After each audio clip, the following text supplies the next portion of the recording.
Hi, everyone. It's Susie Roos from Self Care Essentials and Evicting Cancer.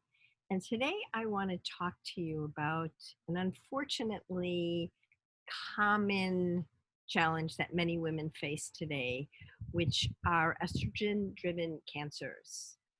This means that the cancer cells have estrogen receptors on them, and when estrogen attaches to them, it causes cancers to grow. Because of this, people think that all estrogen is bad. However, there are actually different types of estrogen.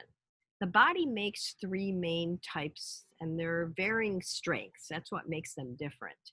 Estradiol is the strongest one, and that's the one that can seriously cause or drive cancer growth. This is why both pre and postmenopausal women who have estrogen positive cancers are prescribed estrogen blockers. Okay. So it literally blocks the uptake of estrogen on those receptors. Now, there are some dangerous side effects from these blockers, and some of them are not so much dangerous as just super uncomfortable. And that often causes women to stop taking them. The quality of their life is just too impacted on a daily basis. It's a really individual decision that each woman has to make, women who have this estrogen positive cancers. And so my role here is not to tell you you should or shouldn't do this, but it's to provide information to help those decisions be more informed and more empowered, and also to give you some thoughts of things that are still within your ability to impact if for whatever the reasons are you can't or are not using an estrogen blocker for an estrogen driven cancer.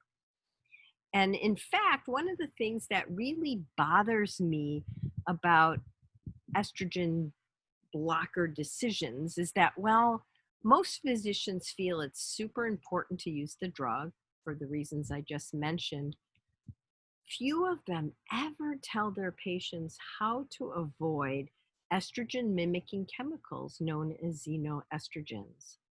These dangerous toxins mimic aggressive estradiol and are actually the leading lifestyle related cause of most breast cancers. Clearing your home and body of these toxins can be such a huge preventative and healing measure. It means getting rid of toxic cleaning and personal care products, and also avoiding the processed foods that contain them. This is one of the main reasons that doTERRA, the largest essential oil company in the world, also makes non-toxic skin, hair, and body products, along with equally harmless but effective household cleaning products. Okay? Now, in addition to the clearing out of xenoestrogens, a 2009 meta-analysis conducted at the University of Minnesota found a strong correlation between overweight women and high incidence of breast cancer. This is due in part to their discovery that a BMI factor of 25 or greater literally increases those estradiol levels. And it also increases IGF, which is insulin-like growth factor, another driver of cancer. Many of you may have heard that excessive belly fat is dangerous. Well, it's definitely correlated with this higher estrogen load. So I mention these things because whether or not you choose to take an estrogen blocker or even have a breast cancer, or a prostate cancer, lifestyle changes which greatly impact your health and outcomes are in your own hands. And the only side effects are good ones.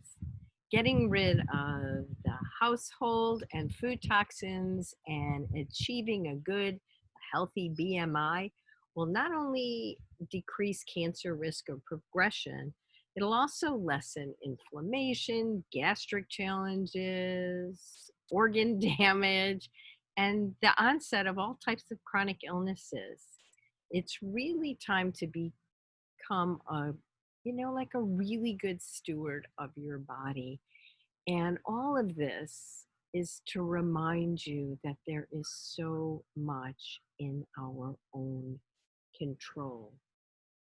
Remember, depending who you talk to, 90 to 95% of all cancers are lifestyle driven. Only 5 to 10% are based on the genes, with which you came into this life for. So let's be empowered and good stewards and have the most vibrant, healthy lives possible. Okay. Thanks for listening. I appreciate it. Have a great evening. Bye.